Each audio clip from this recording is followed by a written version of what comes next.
वाणी महात्मा गरीबदास जी महाराज।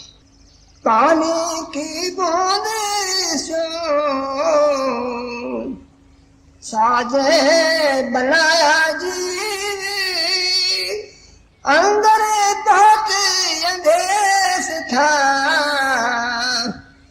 बाहर बिसरा पीवे। यह महात्मा गरीबदास जी महाराज की वाणी है। अन्य महात्माओं की तरह आपके जीवन के बारे में कोई विशेष जानकारी नहीं मिलती। इतना ही पता चलता है कि उस वक्त पंजाब के 2 हिस्से नहीं हुए थे, हरियाणा और पंजाब ये नहीं हुए थे। पंजाब एक प्रोविंस था, उसके रोहतक जिले के छोटे से गांव मोजा छरानी, उसके अंदर आज से करीब 350 साल पहले आप वर्तमान हुए। हर एक महात्मा जो जिंदगी में जीवों को तारने का काम करता है, उनके बचपन के लक्षण समान होते हैं। आप निरंतर बचपन से चिंतनशील थे, चारों ओर देख करके विचार करते थे कि पशु भी खाते हैं, इनके भी बाल बच्चे हैं, इनके भी घर और घोंसले हैं, और अगर इंसान यही करता है तो फिर पशु और इंसान में क्या फर्क हुआ। एवरेज इंसान यही काम करता है जो पशु करता है। जब ऐसी विचारधारा बनती है तो कुदरती ख्याल परमेश्वर की तरफ जाता है और उसके अधीन आपने संतों महात्माओं की संगत की। बगीचे के अंदर फूल भी मिलते हैं, कांटे भी मिलते हैं, अनेक प्रकार के साधु महात्मा मिले, लेकिन इन महात्माओं को वाणी सुन सुन करके कसवटी हाथ आ जाती है। अंदर जाने वाला, 5 देशों को पार करने वाला, धूर्धाम का भेद बताने वाला, 5 शब्दों का जिक्र करने वाला, कमाई करने वाला, भेद देने वाला, ये कसौटी रख कर के खोज करती है। कोई शुभ घड़ी आई कि आपको ऐसा पूर्ण संत मिल गए।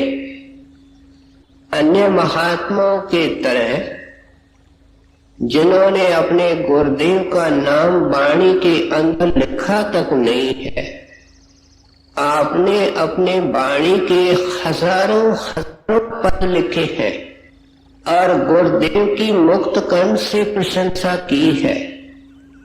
आज वाणी के जरिए उसको हम सुनेंगे, लेकिन आपने उनका शुभ नाम बताया नहीं है।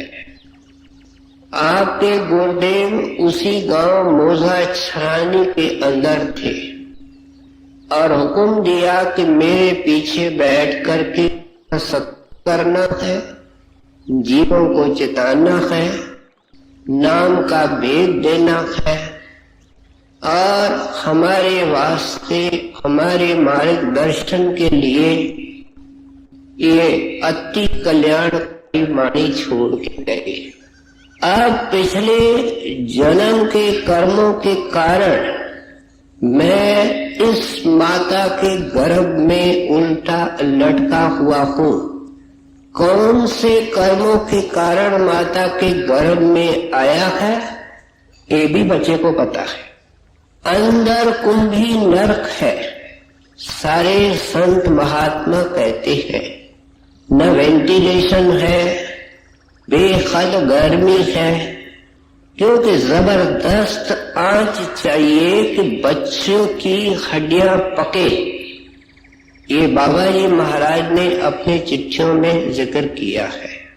और उल्टा लटका होता है, ये भी सभी महात्माओं ने अपने वाणी के अंदर लिखा है। वहां दम दम में प्रार्थना करता है कि ऐ भगवंत, मैं इस करनी और भरनी का विशाल खेल देख रहा हूं, मेरी जिंदगी का इतिहास। अब इस कुंभी नरक से मुझे बाहर निकालो। मैं वायदा करता हूं कि बाहर जाकर के श्वास श्वास में आपकी भक्ति करूंगा। भक्ति क्या? इस प्रकाश को नहीं छोड़ूंगा, इस शब्द को नहीं छोड़ूंगा। ये असली भक्ति है जिसके अंदर ज्ञान ध्यान सब कुछ है। ये बाबा गरीबदास जी महाराज जिक्र करते हैं और इसकी तायीद ग्रंथ साहिब में है, कबीर साहब ने की है। जो भी चोटी के महात्मा है, धरनी दास ने तो पूरा शब्द गर्भ लीला पर लिखा है कि बच्चे की गर्भ में क्या हालत होती है। आप लिखते हैं उल्टा लटका होता है, पैर ऊपर होते हैं, सिर नीचे होता है, इनके दोनों हाथ कंधों में लिपटे होते हैं। बहुत कुछ डिटेल में लिखा है। और वहां निरंतर ये प्रार्थना करता है और वायदा करता है। जिस वायदे की महात्माओं ने बारंबार अपने वाणी के अंदर हमको याद दिलाई है, वो ये वायदा है।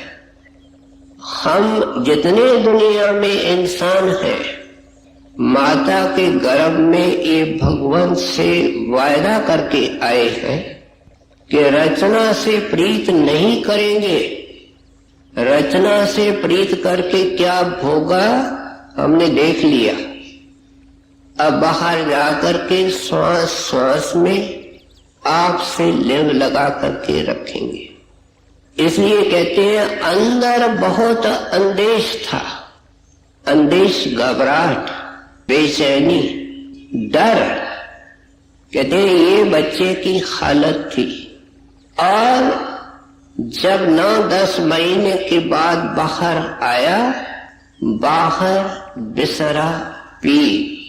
कहते हैं ओ प्रीतम भूल गया।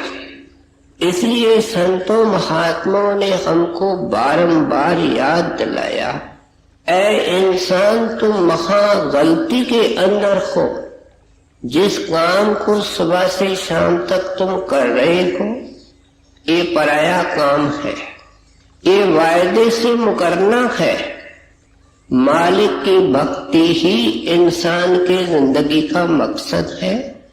और वो हमको बार बार इस प्रॉमिस की, वायदे की याद दिलाते हैं। जब बच्चा पैदा होता है, बाहर माता को देखता है, पहले पिता को देखता है, भाई बहन उसकी शक्ल देखना चाहते हैं।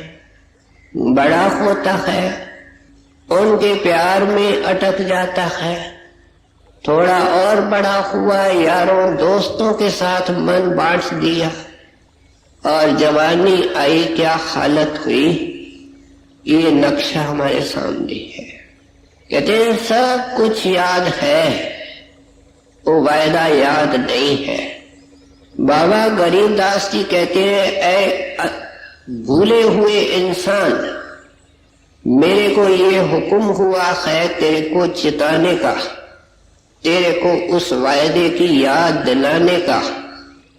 समय समय पर महात्मा आए, उन्होंने इस वायदे की याद दिलाई, मनुष्य जन्म का मकसद अच्छी तरह समझाया। बाबा गरीबदास कहते हैं तुमने नहीं सुना, मैं वापस अपनी नौबत बजा रहा हूं, शायद तेरे समझ में आ जाए और तुम अपने असली वायदे को पूरा करके जन्म मरण का कलंक मिटा लो। इस आवागमन से छुटकारा हासिल कर लो। अब वो परमात्मा जो इस शरीर को बनाता है, देखो उसकी कितनी कमाल की कारीगरी है। पहले इंसान के शरीर को बाहर से डॉक्टर लोग देखते हैं। इस इंसान के शरीर के फंक्शंस को देख करके उनकी बुद्धि चकराती है कि इंसान के हार्ट को देखो, क्या प्रभु ने अंदर मशीन रखी है जो सारे शरीर का संचालन उसके जरिए होता है। बाहर उसका बंदोबस्त करके हवा में ऑक्सीजन रखी है, बेहिसाब ऑक्सीजन, जहां जाओ वहां ऑक्सीजन है। और वो हमारा हृदय, हार्ट, रात और दिन, दिन और रात काम करता है। हम सो जाते हैं, हार्ट की पैल्पिटेशन, धड़कन जारी होती है। एक श्वास बंद हो जाए, 5 मिनट बंद जाए, सिलेंडर लगाया जाता है बीमार को, और इतना वर्षों तक ये मशीन चलती है, लेकिन न उसका टेम्परेचर कम होता है न ज्यादा होता है। कोई ऐसी मशीन इंसान ने आज तक नहीं बनाई। उस परमात्मा की कला को देखना है तो इस शरीर को बारीकी से देखना पड़ेगा।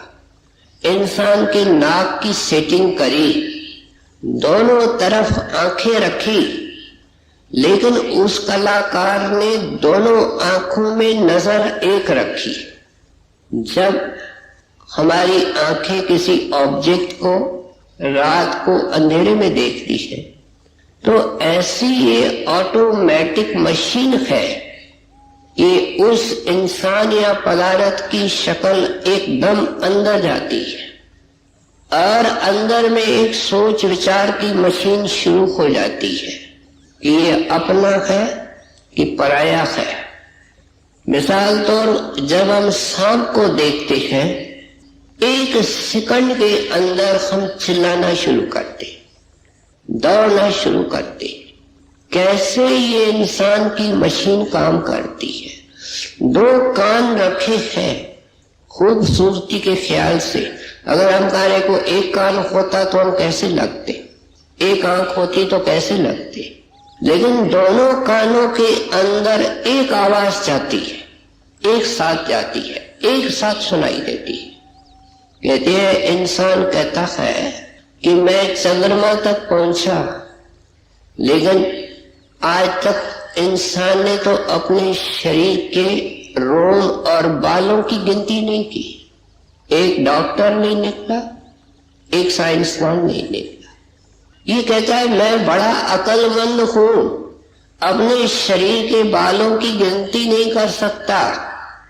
उस प्रभु को कैसे ये समझ सके जिसने ये कमाल की मशीन बनाई है। एक तरफ डॉक्टर, बाहर से शरीर, लेकिन जब महात्मा इस शरीर के नाजुक हिस्से का जिक्र करते हैं जिसके अंदर उस परमेश्वर ने रूहानी खजाना रखा है, अलौकिक रास्ता रखा है, सारे खंड ब्रह्मांड रखे हैं, उनके अंदर से निकलने का रास्ता रखा है जो धूर्धाम तक परमेश्वर तक जाता है, तो बेअख्तियार उनकी वाणी के अंदर आता है हैरत, बेअंत, अगम, उसको कोई समझ नहीं सकता है। महात्मा अपने वाणी के अंदर लिखते हैं कि आंखों के ऊपर वाले हिस्से को आए दिन हम सुनते हैं, घट कहते हैं। तुलसी साहब ने वाणी के अंदर लिखा है, घट में क्या है जो तू चाहता है। अगर दुनिया के किसी भी इंसान को कहा जाए कि एक लाइन में बताओ, एक अक्षर में बताओ कि तुम क्या चाहते हो, सोच सोच करके बताओ, और बताना एक लाइन में है, एक अक्षर में है, जवाब एक मिलेगा, हर एक से एक मिलेगा। सुख चाहता हूं, शांति चाहता हूं, और कोई जवाब हो नहीं सकता।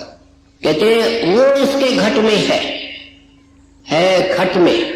ये मूर्ख अंधा अनेक चीजों को, अनेक प्राणियों को पकड़ता है इस आशा से कि सुख मिलेगा, लेकिन तुलसी साहब कहते हैं है घट में।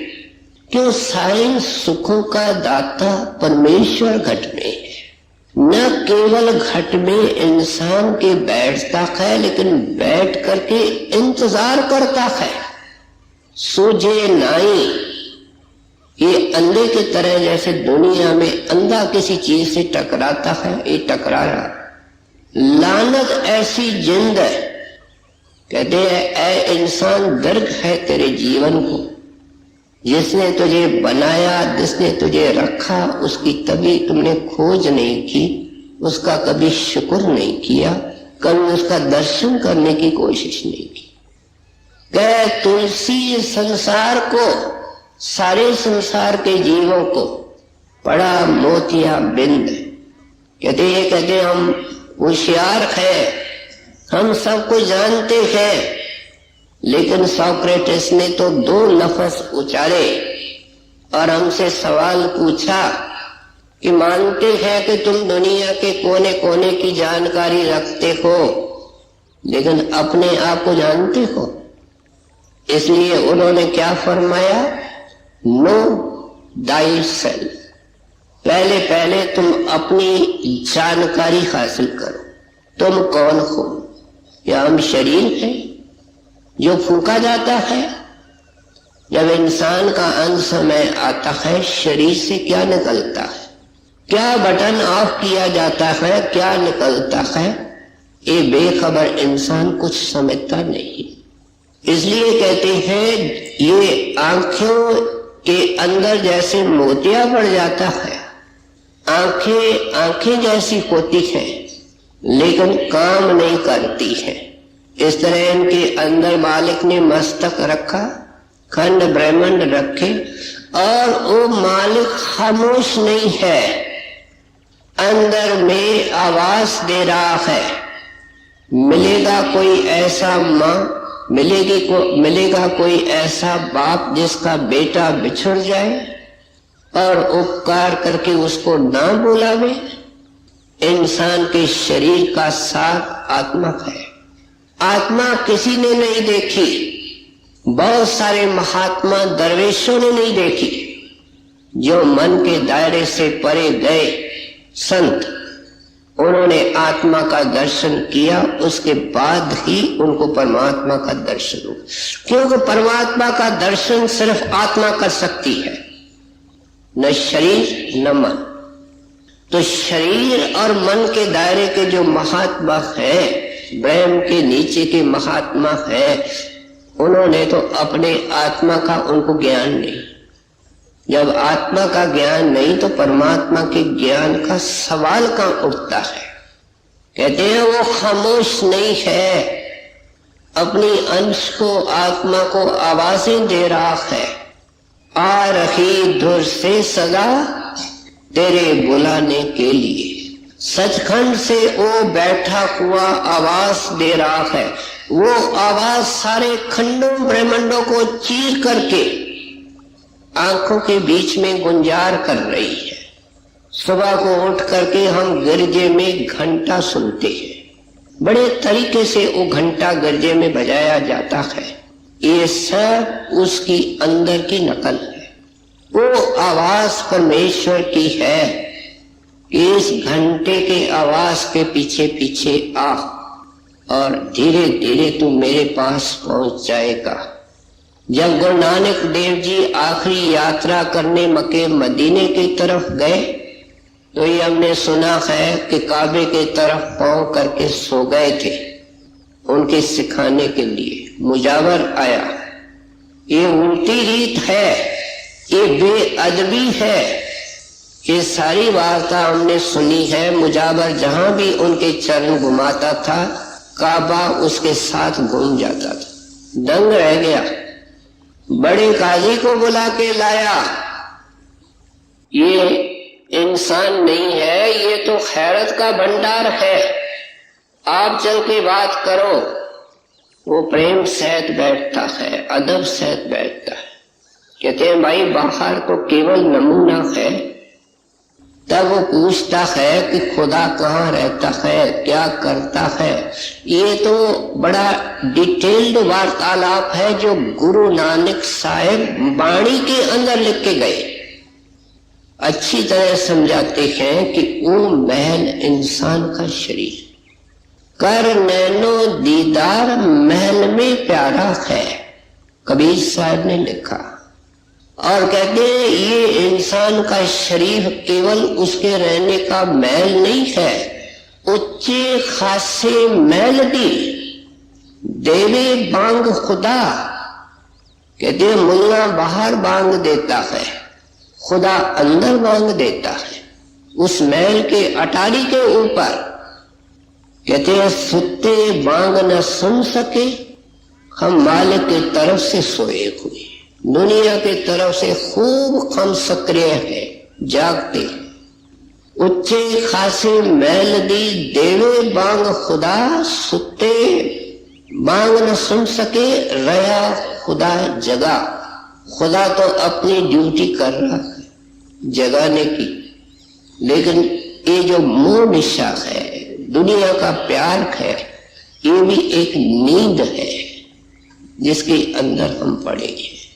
फिर कहते हैं सुते पे निभाग, हम सारे जीव खोटी किस्मत वाले, सुने न बांगा कोई उस बांग को नहीं सुनता है। जो जागे, जो दुनिया की तरफ सोएगा, दुनिया की तरफ सोना क्या है? आंखों तक समाधि, न शरीर की होश न दुनिया की होश। इस टेक्निक को सिखाने के लिए ही संत दुनिया में आते हैं कि उस आवाज को हम कैसे सुने, उसके साथ कैसे जुड़े। इसलिए कहते हैं जो जागे सो लहे साईं संधि सोई। मालिक रात को कस्तूरी की दुकान लगाता है, जो सोया पड़ा है उसको क्या पता कस्तूरी कहाँ है, किस भाव में मिलती है। इसलिए ये महात्मा पहले हमको ऑब्जेक्ट जो हमारे जिंदगी का है, मकसद, हमारे वायदा उस परमेश्वर से, किस पर्पस से, किस उम्मीद से उस परमात्मा ने बनाया। महात्मा की ये आशा है कि पहले इसको पकड़े। जिसने मूल को नहीं पकड़ा उनके हाथ में कुछ भी नहीं आएगा। ये वायदा हर एक इंसान, बहन भाई, छोटे बड़े ने दुनिया में आने से पहले किया है। इसको निभाना इसका धर्म है। इसको निभा करके ये सदा के लिए सुहाग का टीका ले सकता है। इस विषय को बाबा गरीबदास जी महाराज आगे खोल करके समझाते हैं। पानी की बूंद साजे बनाया जीवे, अंतरी गोते अंदेश था, बाहर बिसरा पीवे। यह माटी का महल है,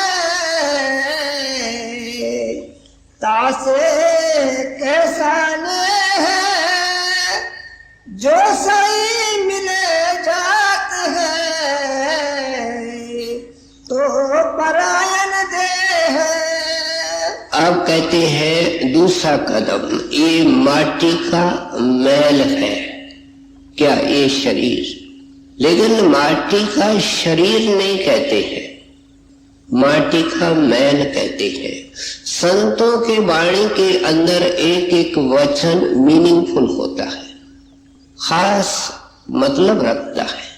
मैल के अंदर रहता है राजा महाराजा।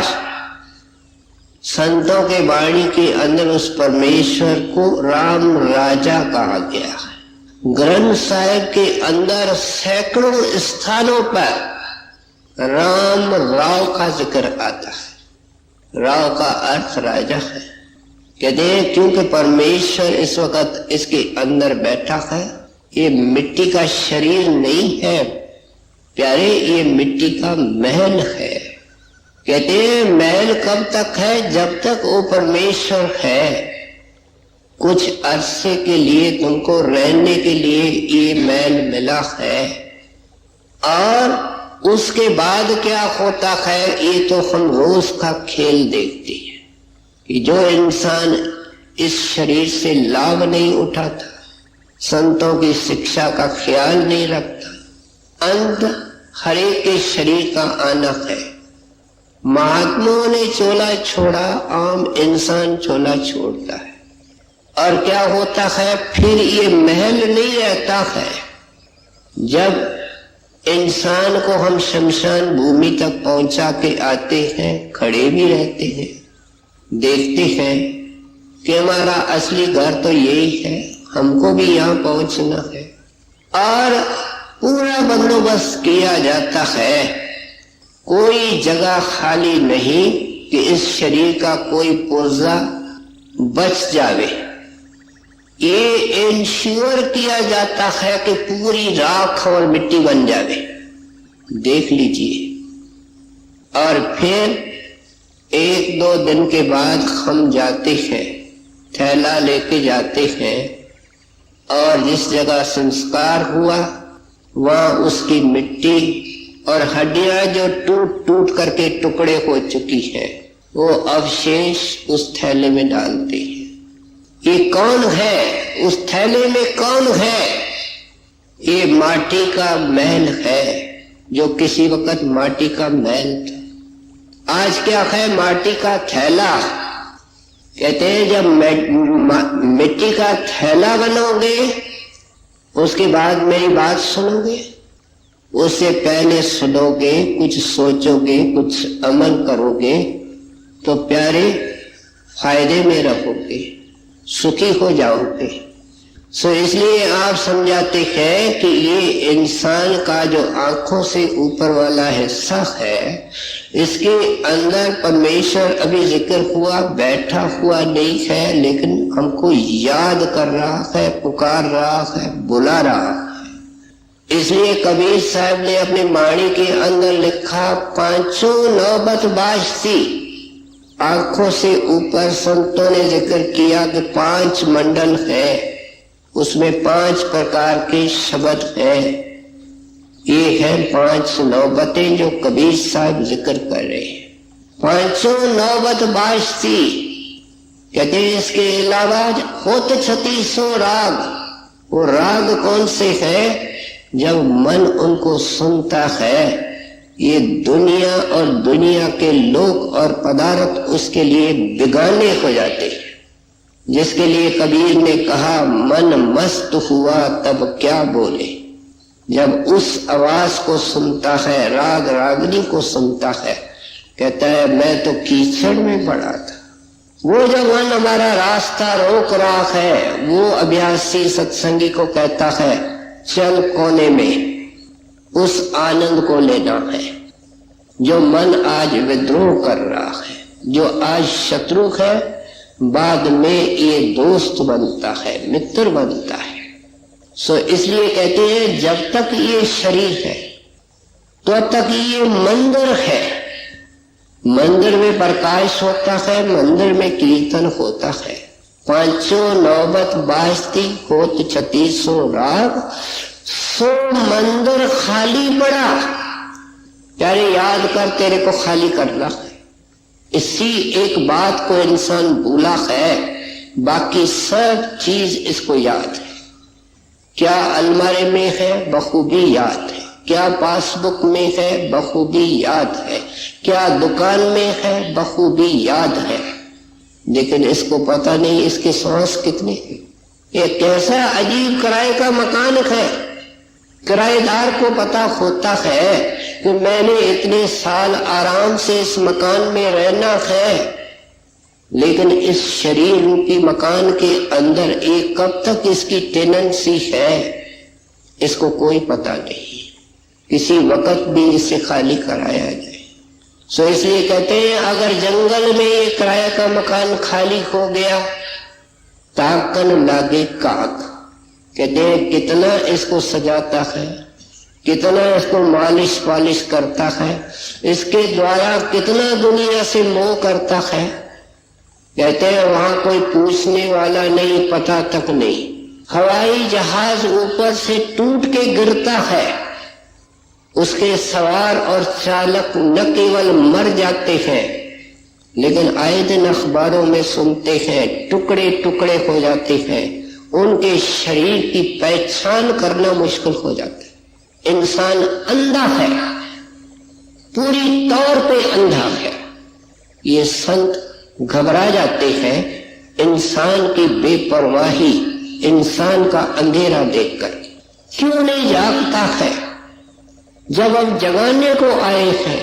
क्यों नहीं चलता है जब हम राह बताते हैं? क्यों रुकता है जब इसका नुकसान है? सो इसलिए आप समझाते हैं कि ये आंखों से ऊपर महल है, इसमें वो राम राजा बैठा है। जब तक तुम्हारे श्वास आ जाए हैं, इस महल में प्रवेश करके उसके गोद में जा करके सदा का स्वाग हासिल कर सकता है। हमारे पुराणों के अंदर एक वार्ता आती है, ये सब पुराने जमाने के अंदर परमार्थ को समझाने के सरल तरीके थे। देहाती लोगों तक महात्माओं ने अपना संदेश पहुंचाना चाहा कि एक नगरी का ऐसा नियम था कि सिंहासन पर जिसको बिठाते थे उसको कुछ अरसे के बाद जंगल में छोड़ के आते थे अकेला। जंगल बहुत घना था, खूंखार जानवर बेअंत थे और वो उनको खत्म कर देते थे। एक बड़ा सूझबूझ वाला चिंतनशील राजा जब सिंहासन पर बैठा, वजीर को लेकर के उस जंगल की तरफ गया। जहां देखता है वहां हड्डियां।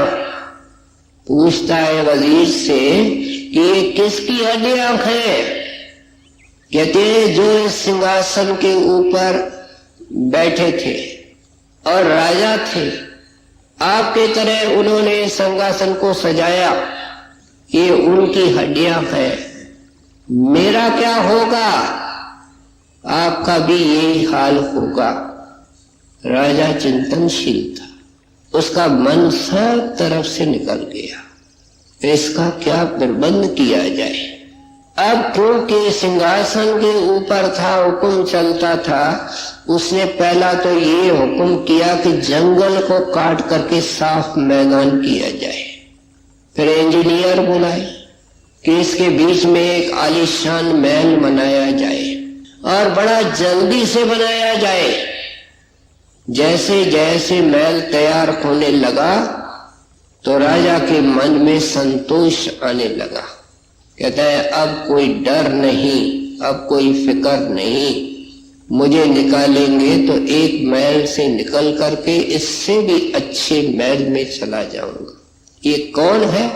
ये भक्त है। इंसान के चोले को तख्त निशीनी का समय स्वामी जी महाराज बाकी महात्माओं ने लिखा कि इस वक्त तो तख्त के ऊपर बैठा है, एक छलांग लगाएगा राम राजा के पास चला जाएगा।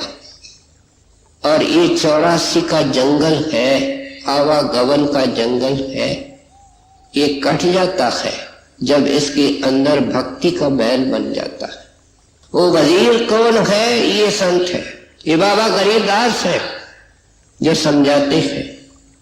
सो इसलिए कहते हैं कि ये नौबत आवे उससे पहले भक्ति का महल बना ले। भक्ति का तो महल तेरे अंदर बना हुआ है, तेरे को उसके अंदर प्रवेश करना है।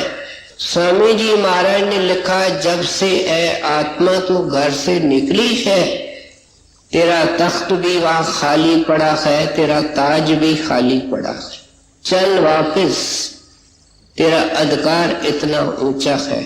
यही बाबा गरीबदास जी महाराज समझाना चाहते हैं। यह माटी का महल है,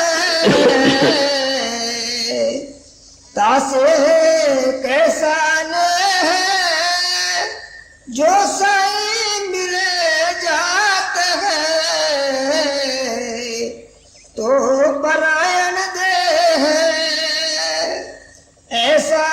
सतगुरु हमें मिला, अनन पंछी की जात, काया छाया ना नहीं पिंड नहीं जात। अब महात्मा जी कहते हैं हम कोई कथा कहानी सुनाने को नहीं आए, हमारी ये हालत बदली है, हमने उस परमेश्वर के साथ मिलने का स्वाग पाया है, लेकिन कैसे पाया है और तू कैसे पा सकता है? ऐसा सतगुरु हम मिला। देखो कितनी साफ बोली है, कितनी साफ वाणी है। ऐसा सतगुरु हम मिला, अलिल पंच की जात, कहते हैं दुर्धाम का। अलिल पंच का जिक्र संतों के वाणी के अंदर आता है। संतों के वाणी के अंदर कुछ ऐसी मिसालें आती है जिनके काउंटर पार्ट्स दुनिया में कभी देखे ही नहीं गए। मिसाल के तौर पारस, पारस आज तक किसी ने नहीं देखा, लेकिन एक एक संत ने वाणी के अंदर पारस का जिक्र करते हुए समझाया, ओ सतगुरु, वो शब्द, वो मालिक पारस है। तुम लोहा हो, अगर उसके साथ तुम छू जाएगा, शब्द के साथ सोना हो जाएगा, आखिर वो तेरे को अपना रूप बना दे।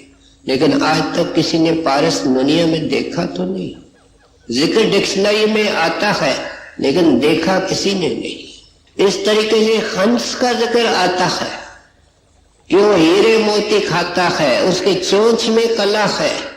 दूध और पानी को मिला के दो, पानी को छोड़ देगा, पानी ये संसार, और दूध को पिएगा, अंदर का अमृत।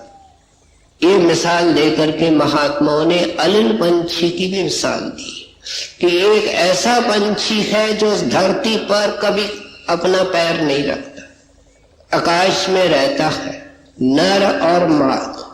जब अंडा माद को होता है, वो आकाश के अंदर ही उसको गिराती है। जब पक जाता है, गिरते गिरते वो फूट जाता है, उसके अंदर से अलिल पंछी का बच्चा निकलता है। वो कहता है मेरी माँ, मेरा बाप कहाँ? ऊपर। वो भी धरती पर पैर नहीं रखता। कहते हैं ऐसा संत चाहिए जो आंख बंद करता है तो दरगाह के अंदर होता है।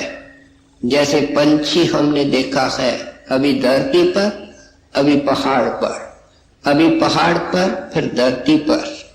ऐसा सत को कभी गरीबदास जी महाराज कहते हैं हमको मिला, उन्होंने हमको अलिल पंछी बना दिया, आकाशों का पंछी बना दिया, शब्द के साथ जोड़ करके।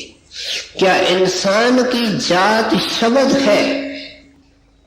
ये कहता है सत्संग में आकर के भी, सेवादार सेवा करके भी शक्लें देखता है, कपड़े देखता है, जात देखता है, हिंदू देखता है, मुसलमान देखता है, अमेरिकन देखता है, हिंदुस्तानी देखता है। कहते हैं सत्संगी बहन भाई भूले हुए हो, तुम्हारी जात शब्द है, तुम्हारी असलियत सूरत है, वो शब्द की अंश है। शब्द से मिलकर के तू भी शब्द हो जाएगा, ये तुम्हारी जात। ऐसे भी परमात्मा ने तो एक ही जात बनाई है, वो इंसान जात है। ये सैकड़ों किस्म की कैटेगरीज और बंटवारे किसने किए हैं? हमने किए। क्रिश्चियन एक कौम है लेकिन उसके अंदर 50 किस्म के क्रिश्चियन है। मुसलमान एक कौम है, उसके अंदर 50 किस्म के मुसलमान हैं। हिंदू एक जाति है, उसके अंदर एक ब्राह्मणों के अंदर 50 किस्म के ब्राह्मण हैं। ये सब मन का खेल। कहते हैं उस शब्द स्वरूपी महात्मा हमको मिले और ऐसे देश को उड़ा के ले गया जहां न शरीर था, न जात थी, न पिंड था, न कोई जात थी, कुछ नहीं था। वहां आत्मा पहले पार ब्रह्म में ये देख, मैं न स्त्री हूं न पुरुष, मैं न हिंदू हूं न मुसलमान, न छोटा न बड़ा, न जवान न बुजुर्ग, क्योंकि शरीर ही नहीं है, मन नहीं है। आत्मा का प्रकाश एक सूरज का, हजूर फरमाया करते थे एक आत्मा का प्रकाश 12 सूरज का है। कभी कल्पना हो सकती है कि वो सारा प्रकाश हमारे मस्तिष्क में इस वक्त भी छिपा हुआ है। हम आंखें बंद करते हैं, घोर अंधेरा नजर आता है। अगर फिर इंसान को अंधा कहा जाता है, अज्ञानी कहा जाता है, तो संत क्या गलती करते हैं जिसके अंदर प्रकाश के भंडार है और देखने में कुछ नहीं आता है। सो इसलिए कहते हैं कि ऐसे संत से हमारा काम हुआ, प्यारे ऐसे संत से ही तेरा काम होगा। कबीर ने इस हालत को बयान करते हुए क्या कहा? सोए बैठे खड़े उताने, क्या कबीर हम उसी ठिकाने। तू सोता है, बैठता है, चलता है, इसलिए तू समझता है संत भी बैठते हैं, खाते हैं, सोते। ये तेरे बुद्धि का फर्क है। कबीर कहता है हमारे तो एक ठिकाना है, ऐ बंदे तेरे मन के तो लाख ठिकाने हैं, तू हमें क्या समझ पाएगा। 10वीं पातशाही ने बाणी के अंदर क्या लिखा? हम हैं सतपुरुष को दासा, देखना आया जगत तमाशा। तू तो तमाशे का हिस्सा है, तू तो तमाशे के अंदर भटक रहा है, तू हमको क्या समझेगा। हमको तो परमेश्वर ने भेजा है इस तमाशे को देखने के लिए। बड़े महाराज जी का वचन तो सत्संग के अंदर काफी खुला होता था जमाने के अनुसार, लेकिन 40 साल हमने हजूर महाराज जी को सुना और देखा, कितने गुप्त और गंभीर थे। लेकिन आप अत्तर को बढ़िया हो, जैसे पिछले इतवार को जिक्र आया, छुपा के रखो तो भी छुपता नहीं। शाम सुबह को हिंदुस्तानी में सत्संग डेरे में होता है, शाम को अंग्रेजी में मीटिंग होती है विदेशियों के लिए। कभी कभी विदेशी ये सवाल हजूर से करते हैं, जिज्ञासा तय कि हजूर आज सुबह को जो सत्संग हुआ उसका विषय क्या था।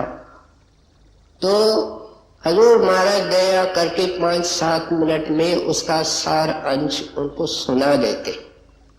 एक शाम को किसी ने पूछा, महाराज जी दया करके बताओ कि आज सत्संग का विषय क्या था। महाराज जी खामोश। दूसरा बोलता है, आज कोई खास विषय था, क्योंकि संगत बड़े ध्यान से सुन रही थी। महाराज जी खामोश। तीसरा बोला, महाराज जी क्या ऐसा विषय था, क्या बताने के लायक नहीं।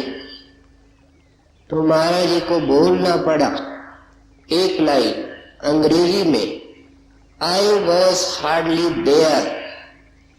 क्या मैं वहां मौजूद नहीं था? क्या महाराज जी मौजूद नहीं थे? संगत ने दर्शन नहीं किए थे? जैसे देखते हैं ऐसा देखा था, जैसे बैठते हैं उठते हैं ऐसे देखा था। अब इन महापुरुषों को कौन समझे, जिनका शरीर तो यहाँ होता है और आत्मा ऊपर परवाज करती है। कहाँ गए थे, किस काम को गए थे, क्या कर रहे थे, उनकी गति वो जाने। कूंज की गति कौवा नहीं जान सकता।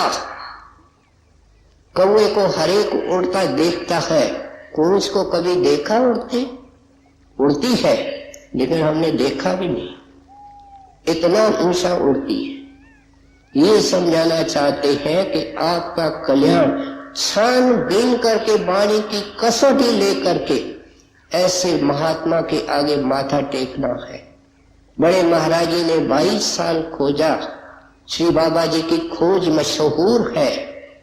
माथा टेका तो शब्द स्वरूपी के आगे और उन्होंने उनको शब्द स्वरूपी कर दिया। ऐसा सतगुरु हमें मिला, अलल पंच की जात, काया छाया ना वहाँ, नहीं पिंड नहीं जात। धन जननी धन भूमि, धन नगरी धन देश धन करणी धन स्वदेश कुल धन जा साध प्रदेश। एक यतीम को, एक कंगाल को एक राजा मेहरबान होकर के सिंहासन पर बिठा देवे, दुनिया में वो क्या करेगा, वो क्या कहेगा? जो एहसान उसके ऊपर हुआ है क्या बयान भी कर सकेगा? शायद बयान करने की कोशिश करे कि क्योंकि वो संसारी एहसान है। हमारे पास संसारी भाषा है, चमड़े की जुबान है, हमारे पास लकड़ी का कलम है, शायद बयान हो सके, लेकिन ये तो आंखों के सामने नहीं, ये तो अलौकिक है, जो आंखों से देखी नहीं जा सकती, इस जुबान से बयान नहीं हो सकती, इस कलम से लिखी नहीं जा सकती। ये बाबा साहेब की बाणी जो है ये क्या है? ये गूंगे का गुण है, ये असलियत को बयान कर ही नहीं सकती है, क्योंकि असलियत यह है कहां? वो तो अंदर है, ऊपर है। सो इसलिए आप समझाते हैं कि मैं इतना ही कह सकता हूं, धन जननी। हमने एक दोहा सुना है, जननी जने तो हर जन, या दाता या सूर, नहीं तो जननी रहे मांजनी, एवं गवाए न नूर। कहते हैं उस माता को क्या कहना जिसने मनमुख पैदा कर दिया, दुनिया का पुजारी पैदा कर दिया, उसने तो अपना नूर गंवाया, अपनी शक्ति गंवाई। धन वो माता है जिसने भक्त को जन्म दिया। और फिर सूर कहते हैं, संतों के वाणी के अंदर बाहर के सूरने का कोई जिक्र नहीं है। जिन्होंने मार मन डाला उन्हीं को सूरमा कहना। कबीर साहब ने अपने वाणी के अंदर सूरमे का अंग लिखा है, अनेक दोहे उसमें है। सब इस पॉइंट पर है कि जो मन और माया से संघर्ष लेता है, टक्कर लेता है और उसको जीतता है, वो सूरमा है। सो इसलिए कहते हैं धन उनकी माता है। आज क्राइस्ट की केवल महिमा नहीं सारी दुनिया में है, लेकिन सेंट मेरी की भी महिमा दुनिया में है, जिसने ऐसे लाल को जन्म दिया। हर एक महात्मा संत के माता को बड़े अदब से देखा जाता है। फिर कहते हैं नन सो देश और नगर जिसके अंदर ऐसा महापुरुष पैदा हुआ। साधरत भई हरियावली, जिसे मेरा सतगुरु बैठा आए। गुरबाणी हम सुनते हैं, कहते हैं वो धरती हरी हो गई। डेरा सोना था, जंगल था, आज क्या है? साधरत भई हरियावली, संतों ने उनको हरा कर दिया। ऐसे जंत भई हरियावली, जिन मेरा सतगुरु डिठा आए। पिछले इतवार को हमने सुना था कि जिसने प्रेम सहित दर्शन किया वो खाली नहीं जाता, सूखा है लेकिन हरा होकर के जाता है। लेकिन जो जंत जीव उनके सामने आते हैं वो हरे हो जाते हैं, ये उनका प्रताप होता है। सो इसलिए कहते हैं कि जिस धरती के ऊपर बाइबल के दो हिस्से हैं, एक न्यू टेस्टामेंट है, दूसरा ओल्ड टेस्टामेंट है। ओल्ड टेस्टामेंट के अंदर एक वार्ता है कि बाबुल नगर के अंदर कबीर साहब का एक गुरमुख सेवक रहता था, जिसको अंग्रेजी के अंदर हम सेंट ल्यूक कहते हैं और हिंदुस्तानी में संत लो कहते हैं।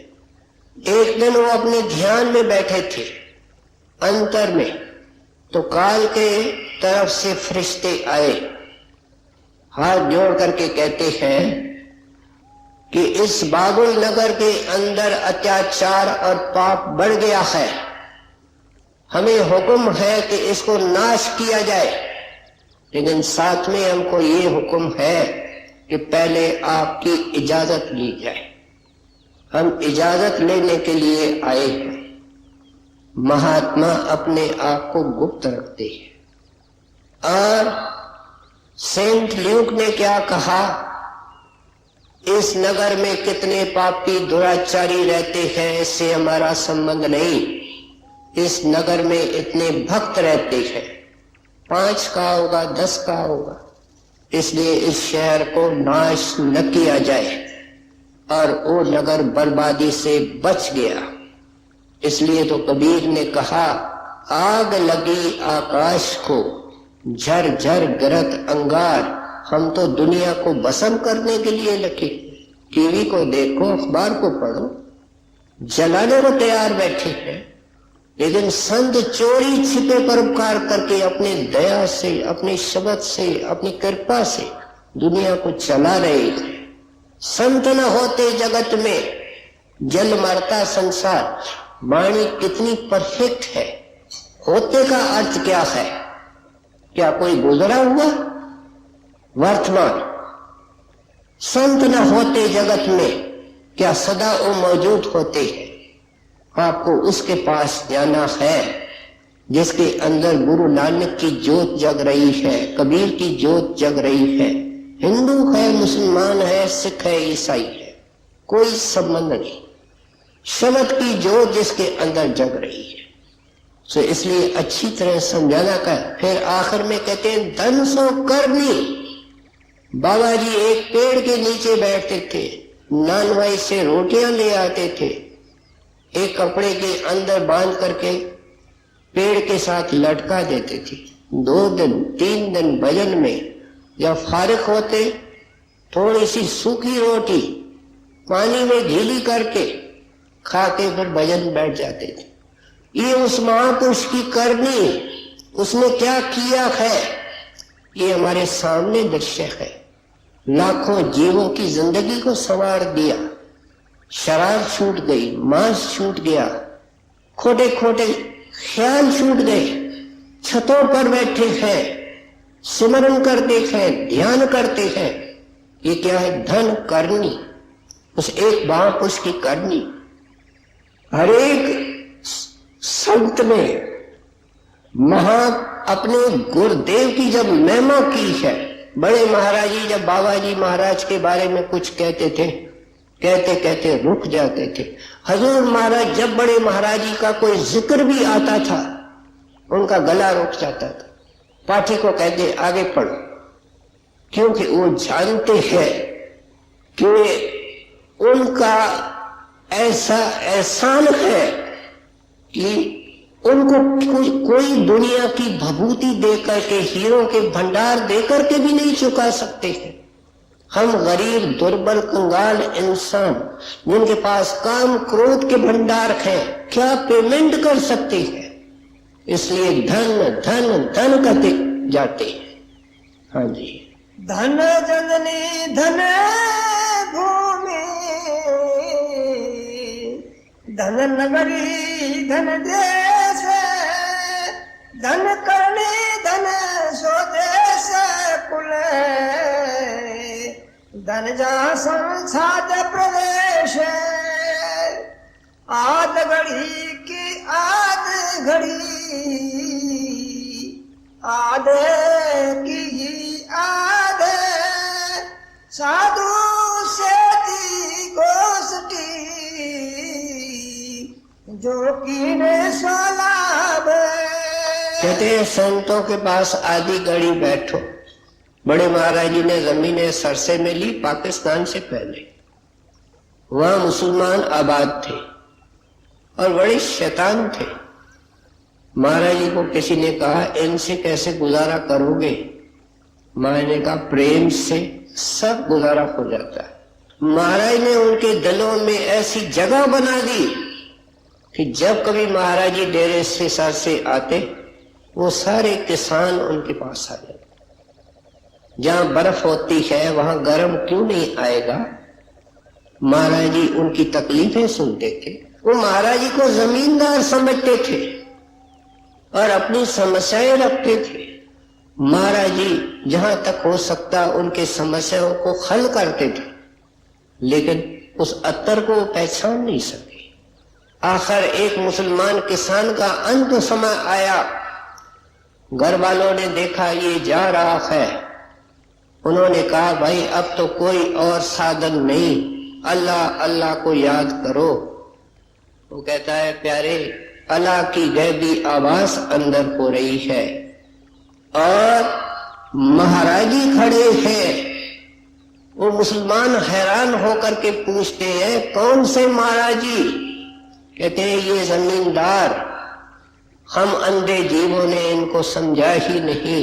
वो गैबी आवाज कहती है, संत खामोश है कि तुमने एक महापुरुष की केवल कुछ घड़ियों की संगत की है, उसका इनाम है, आपको आगे सुख मिलेगा, शांति मिलेगी।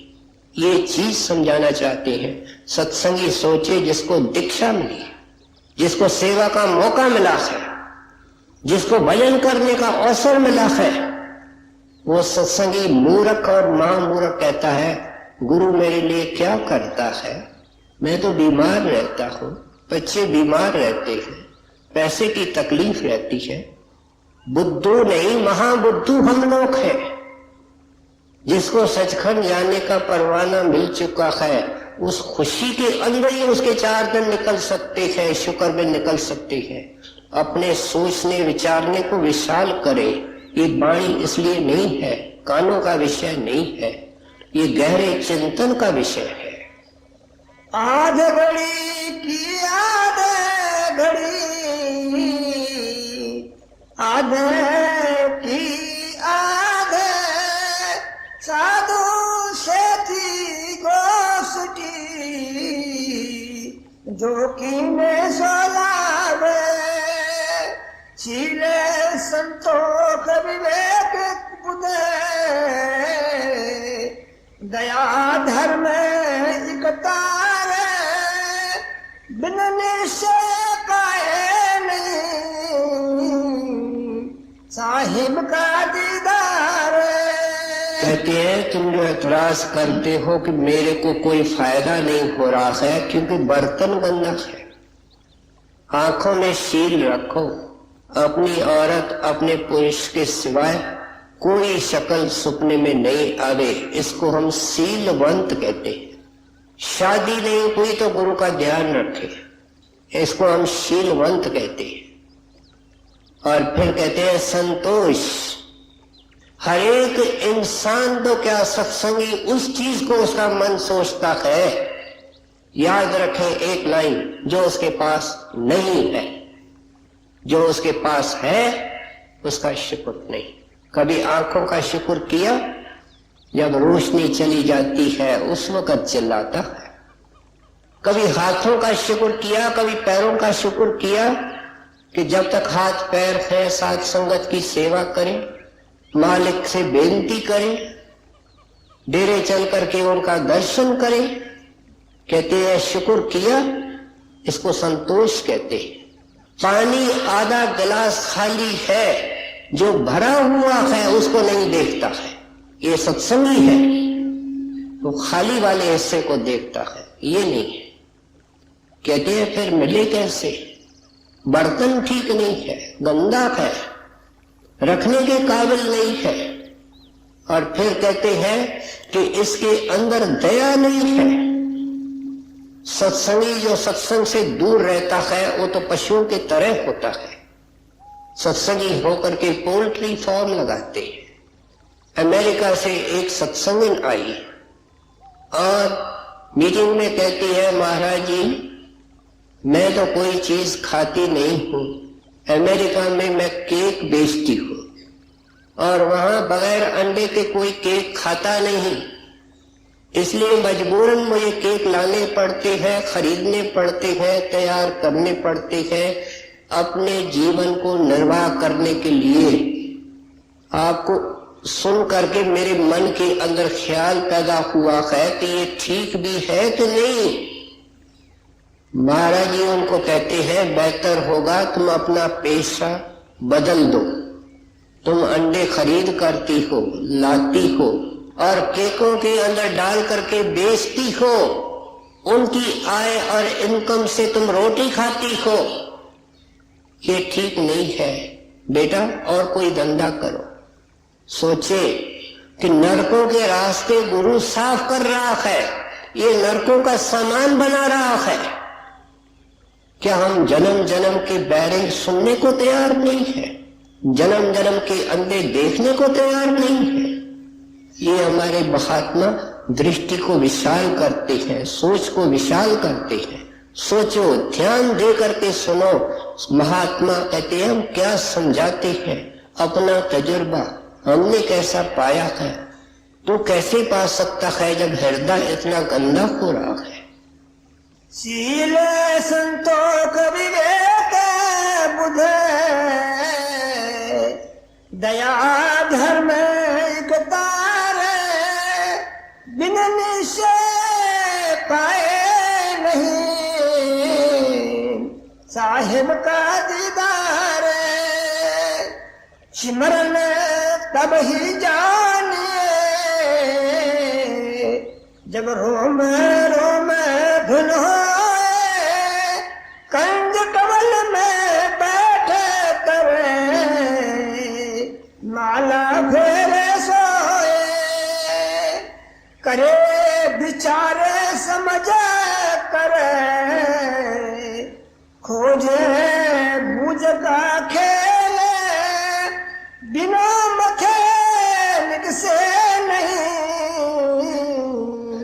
है दिल अंदर तेल। आखिर में कहते हैं कि सब कुछ करोगे, सत्संग में जाओगे, सोचोगे, विचारोगे और इस नतीजे पर आओगे कि संतों के वाणी का सार करनी है। इसलिए वो क्या है? सिमरन। कहते हैं गुरु का सिमरन कमाया हुआ सिमरन है। तुम रात दिन दुनिया का सिमरन करके दुनिया में पैदा होते हो और चक्कर में फिर रहे हो। अब इस सिमरन के पीछे पड़ो। जब सत्संगी सिमरन करता है, रात को सोता है, हम लोग पड़ताल करें कि दिन भर कितने बार कितना वक्त हमने सिमरन किया। सोच करके शर्म आती है। जबकि संत कहते हैं कि एक क्षण भी इसको नहीं बुलाना है। सत्संगी तो सवाल करता है, क्या ये भी हो सकता है? संतों ने कोई बात ऐसी नहीं लिखी, उपदेश नहीं किया जो नहीं हो सकती। कहते हैं सिमरन कैसा हो, इस कड़ी में कहते हैं जो रोम रोम से 5 नाम का सिमरन निकले। क्या ये भी होता है? होता है। जब सिमरन की मश्क पक जाती है, यहाँ ये भजन में बैठता है, ध्यान लगता है, प्रकाश में इसकी पूरी वृत्ति होती है, सिमरन ऑटोमेटिक होता है।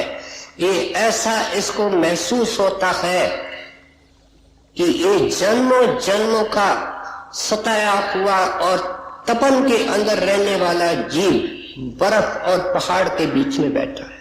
एक सेकंड का विघ्न पसंद नहीं करेगा। सिमरन इतना बारीक इसका हो जाता है, बेअख्तियार होता है। कहते हैं जब तक इस अवस्था में नहीं जाओगे, सूखे पत्थर चाट रहे हो, सूखे पत्थर चाटते रहोगे। गुरु अंत वेले लाज रखेगा लेकिन सवाद नहीं रखा। वो तो चाहते हैं जिंदगी में खुशहाल हो जाए। संत क्या इस उम्मीद से नाम देते हैं कि मरते वक्त इसको संभालेंगे? वो इस उम्मीद और आशा से नाम देते हैं कि जिंदगी में हमारी गोद में आएगा। कैसे उस भयंकर नट से हम निकले हैं, कैसे उस बालक के गोद में जा सकते हैं, महात्मा ने सिस्टमैटिकली समझा दिया। करे विचार समझ करे खोजे